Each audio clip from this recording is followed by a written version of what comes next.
안녕하세요. C.S. 루이스의 고통의 문제 읽기 7번째 영상입니다. 오늘부터는 제2장 하나님의 전능에 대해서 한번 나누어 보겠습니다.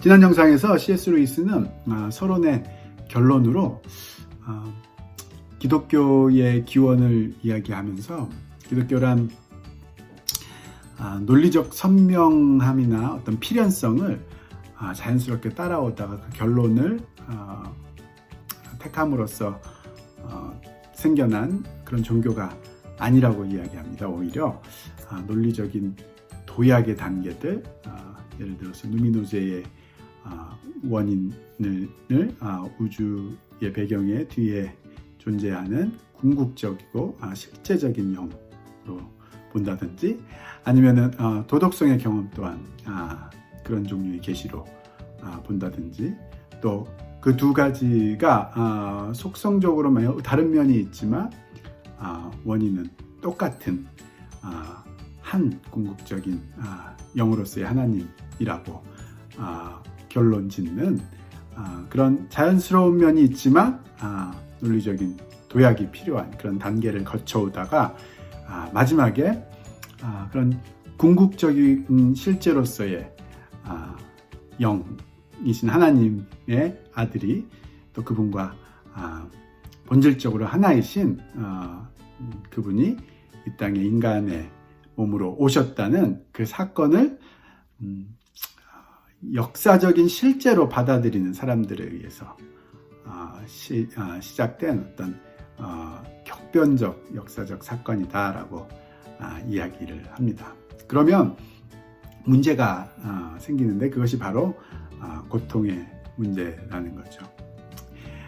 왜 고통의 문제가 생기냐면 궁극적인 실제로서 존재하시면서 우리를 사랑하시고 한량없이 자비로우시며 또 의로우신 하나님을 믿고 있는데, 어떻게 우리가 지금 이 우주 안에서 고통과 또 죽음을 경험하고 있는가, 또 우리가 지금 겪고 있는 이 고통과 죽음이 어떤 의미가 있는가라는 의문들이 자연스럽게 따라올 수밖에 없다는 거죠. 그런 면에서 C.S. 루이스의 입장에서는 고통의 문제를 해결하는 과정에서 태어난 것이 기독교가 아니라, 기독교는 태어날 때부터 고통의 문제를 안고 태어난 그런 종교라고 이야기합니다. 그리고 이 책이 그런 고통의 문제의 지적인 수준에서의 해결을 다루는 책이라고 우리말에 이야기를 했습니다. 실제로 C.S. 루이스가 어떤 과정을 통해서 그 문제들을 해결해 가는지 2장부터 우리 한번 같이 나눠 보면 좋겠습니다. 2장 역시 인용구로 시작하는데요. 토마스 아퀴나스라는 중세의 아주 유명하고 대표적인 신학자의 신학 대전에서 나오는 문장을 인용하고 있는데요. 제가 한번 읽어보겠습니다. 모순을 내포하고 있는 것은 하나님의 전능이라는 영역에 속하지 못한다. 그러게요. 토마스 아퀴나스는 모순은 하나님의 전능이라는 영역에 속하지 못한다고 단언을 하네요.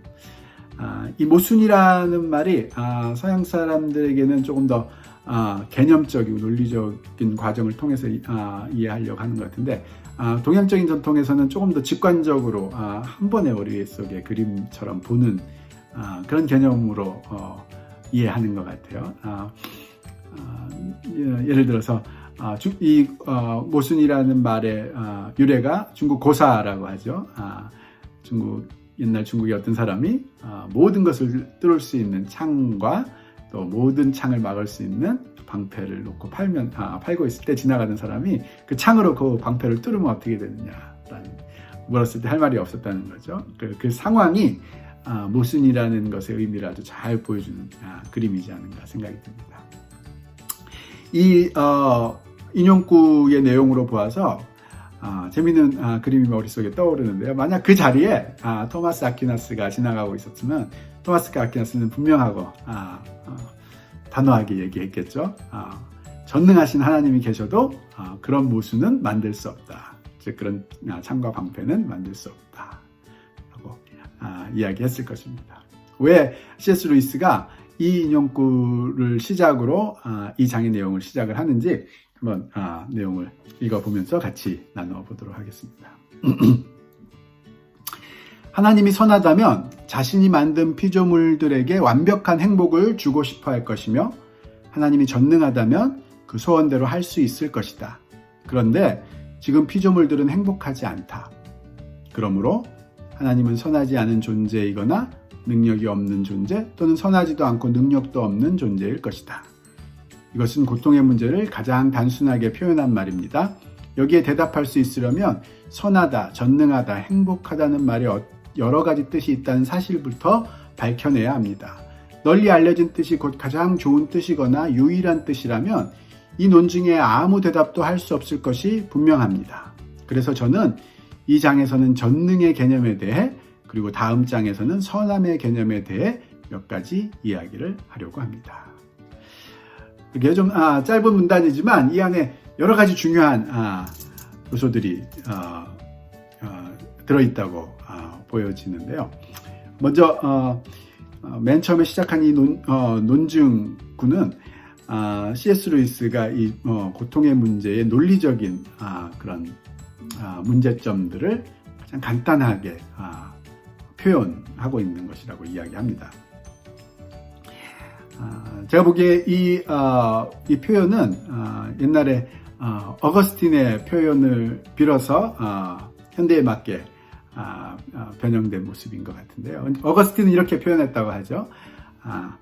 첫 번째 전제로 만약 하나님이 완전히 선하다면 하나님은 선만 원하지 악은 원하지 않으신다. 두 번째 전제로요. 만약 하나님이 전능하다면 하나님은 원하시는 모든 것을 할 수 있다. 따라서 선과 악은 모두 존재할 수 없고 선만 존재해야 된다. 그런데 현실은 선과 악이 모두 존재한다. 따라서 하나님은 전능하지 못하시든지 아니면 선하지 않으시든지 아니면 둘 다 아니다. 그러게요. 이 문제를 지금 상황을 고통의 문제를 악의 문제의 차원에서 좀 더 넓은 차원에서 또 객관적인 모습으로 접근하고 있다면 C.S. 루이스는 그 부분을 조금 좁혀서 그 악의 문제 중에서 고통의 문제, 고통이라는 부분을 따로 떼어내서 그것을 행복이라는 주관적인 그 감정의 문제에서 접근을 하고 있습니다. 모든 사람이 공유할 수 있는, 가장 잘 공유할 수 있는, 심리적으로 공유할 수 있는 그런 면을 따르려고 한 것 같아요. 그래서 다시 정리해보면 이 어거스틴의 논증을 C.S. 루이스는 자신의 스타일로 다시 정리를 하고 있는데, 첫 번째 전제가 만약 하나님이 선하다면 자신이 만든 피조물들에게 완벽한 행복을 주고 싶어 할 것이다. 그런가요? 그렇죠? 선의 의미가 다른 사람의 선을 추구하는 거니까 다른 사람 행복, 다른 사람이 행복하기를 원할 것이다. 맞는 말인 것 같으네요. 두 번째 전제가 하나님이 전능하다면, 즉 뭐든지 할 수 있다면 그 소원대로 할 수 있을 것이다. 그렇죠? 원하는 걸 할 수 있는 게 전능이니까. 이 두 가지 전제가 참이라면 당연하게 따라올 결론은, 논리적인 결론은 따라서 모든 피조물은 행복해야 한다. 그런데 지금 피조물들은 행복하지 않다. 반대인 상황인 거죠. 그러므로 하나님은 선하지 않은 존재이거나 능력이 없는 존재, 또는 선하지도 않고 능력도 없는 존재일 것이다. 그러게요. 여러분들은 이 논증의 과정을 보면서 이 결론을 부정하실 수 있으신가요? 기독교인이라면 하나님의 선하심과 하나님의 전능하심을 동시에 믿고 있기 때문에 이 결론을 받아들일 수 없는데, 이 결론을 받아들이지 않기에는 이 논증이 너무 잘 짜여져 있는 것처럼 보이는 거죠. 사실 논증이라는 건 논리적인 그런 전개, 논리적인 주장들을 의 결론을 이렇게 반증한다고 하나요? 또 이렇게 대화하기 위해서는 세 가지 그 연결점들이 있습니다. 그것이 첫 번째는 잘 그 논증을 살펴보면서 그 논리 전개의 과정에 문제점이 없는가를 보는 거죠. 말하자면 전제가 있고 결론이 있을 때 그 결론이 전제에 따라서 자연스럽게 내려질 수밖에 없는 그런 논리적으로 정합적인 그런 결론인가를 보는 건데, 이 상황에서는 전혀 거기에 문제가 없는 것 같아요. 첫 번째 전제와 두 번째 전제가 참이라고 했을 때, 즉 하나님이 선하고 모든 피조물들에게 완벽한 행복을 주고 싶어 할 것이며 하나님이 전능하다면 그 소원대로 할 수 있을 것이다 라는 첫 번째, 두 번째 전제가 참이기 때문에 결론은 당연히 따라서 피조물들은 행복해야 한다라는 것이 참일 것 같은 거죠. 그런데 실제는 그렇지 않으니까 뭔가 문제점이 있는 거죠. 그 문제가 바로 전제들이 틀렸다라는 뜻인 거죠. 논증의 결론을 다루면서 만약에 이 논증 과정에 문제가 없다면 두 번째 바라봐야 될 것이 그 전제로 쓰고 있는 그 전제의 내용들이 정말로 참인가 아닌가를 바라보는 거죠. 만약에 전제가 참이 아닌 거짓 명제를 쓰고 있다면 아무리 결론이 그 전제에서 주어진 자연스럽게 주어진 논리적인 규결이라 할지라도 그 결론은 틀린 결론이 되겠죠. 그런 면에서 다시 또 이 논증의 전제들을 보면, 첫 번째 전제, 하나님이 선하다면 자신이 만든 피조물들에게 완벽한 행복을 주고 싶어 할 것이다. 전혀 문제가 없는 것 같아요. 두 번째 전제, 하나님이 전능하다면 그 소원대로 할 수 있을 것이다. 이 또한 전제로서 전혀 문제가 없다. 따라서 결론은 반드시 모든 피조물들은 행복해야 된다인데 역시 현실은 그렇지 않죠. 그래서 문제는 그 처음에 전제들의 잘못이 있을 것이다 라고 밖에는 받아들일 수 없다라는 거죠. 전제의 참인지 거짓인지의 과정도 내용도 또 그 논리 전개 방식의 과정도 문제가 없다면 논증의 결론에 대해서 우리가 대화할 수 있는 유일한 마지막 과정은 그 전제에 쓰여져 있는 단어들이 말하는 사람과 듣는 사람들이 정확하게 공유하고 있는 일치된 내용의 단어를 쓰고 있는가 그렇지 않은가 라고 합니다. 예를 들어서 이런 거죠. 아주 모든 사람들이 잘 알고 있는 가장 간단한 논증을 하나 예로 들자면 이런 거죠. 모든 사람은 죽는다. 첫 번째 전제고요. 소크라테스는 사람이다. 이 두 전제가 맞다고 하면 반드시 따라오는 반드시 따라오는 결과는 소크라테스는 죽는다라는 거라는 거예요. 모든 사람들이 모든 사람들이 다 알고 있는 가장 간단한 논증인데, 사실 이 논증이 맞는 것은 전제도 맞고 그 논리 전개 과정도 맞고 그 단어들도 의미들도 맞는 것인데, 만약에 이 논증을 하는 사람이 그 소크라테스라는 게 정말 옛날에 살고 있던 그 사람이 아니라 지금 말하자면 로봇 만드는 것으로 유명한 회사죠. 보스턴 다이나믹스에서 만든 정말 사람 같은 그 로봇을 하나 만들어 놓고 그것을 이름을 소크라테스라고 지었다라고 한다면 이 논증은 이제 무너지게 되겠죠. 왜냐? 소크라테스는 사람이다라는 그 두 번째 전제를 공유할 수 없으니까. 따라서 지금